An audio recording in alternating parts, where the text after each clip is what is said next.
بسم اللہ الرحمن الرحیم۔ ایک دفعہ ایک حسن نامی ایک تاجر نے ایک جوہری کے پاس ایک برتن امانت رکوایا اور کہا کہ اس میں شہد ہے۔ برتن میں اوپر اور نیچے کی تہہ میں تو شہد تھا، لیکن درمیان میں ایک تہہ تھی جس میں اشرفیاں بھری ہوئی تھی۔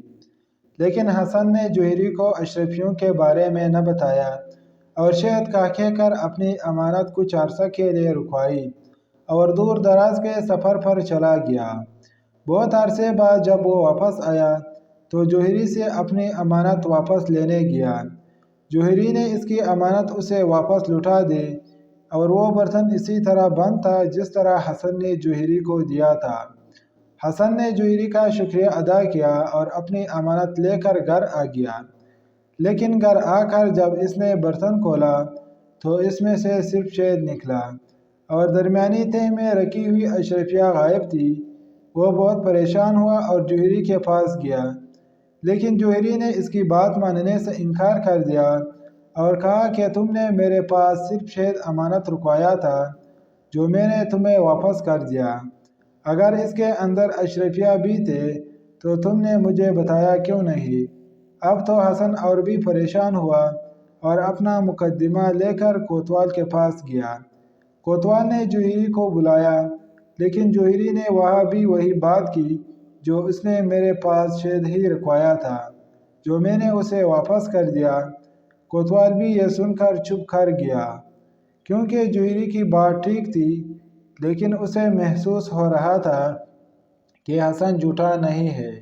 چنانچہ وہ ان دونوں کا مقدمہ قاضی صاحب کے پاس لے گیا، لیکن قاضی صاحب بھی اس مقدمے کا کوئی فیصلہ نہ کر سکے۔ آخر کار بات خلیفہ تک پہنچ گئی۔ خلیفہ نے بھی ساری بات سننے کے بعد جوہری کے حق میں فیصلہ دے دیا کہ جوہری ٹھیک کہہ رہا ہے۔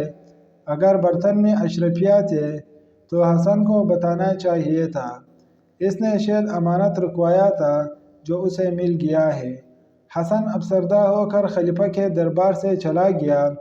سب کو پتہ تھا کہ حسن سچا ہے، لیکن وہ اس عجیب و غریب مقدمے کا فیصلہ کرنے سے قاصر تھے۔ کچھ دن گزرنے کے بعد خلیفہ بھیس بدل کر اپنی عادت کے مطابق شہر کا جائزہ لینے نکل گیا۔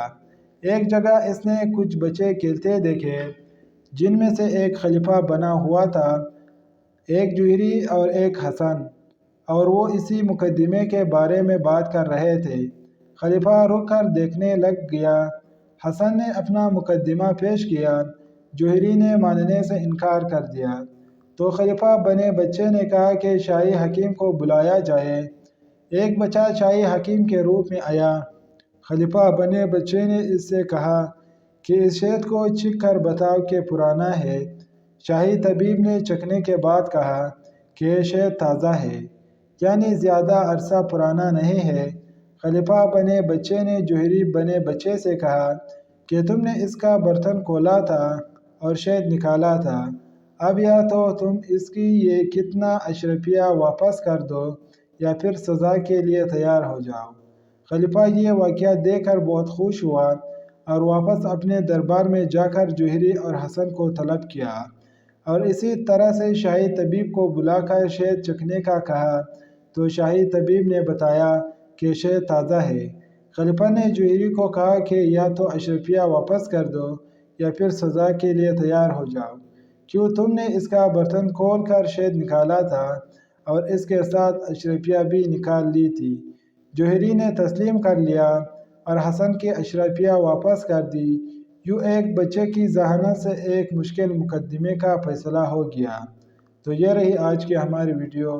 اگر ویڈیو اچھی لگی ہو تو ویڈیو کو لائک کریں، شیئر کریں، اور چینل پر نئے ہو تو اس چینل کو سبسکرائب ضرور کریں۔ شکریہ۔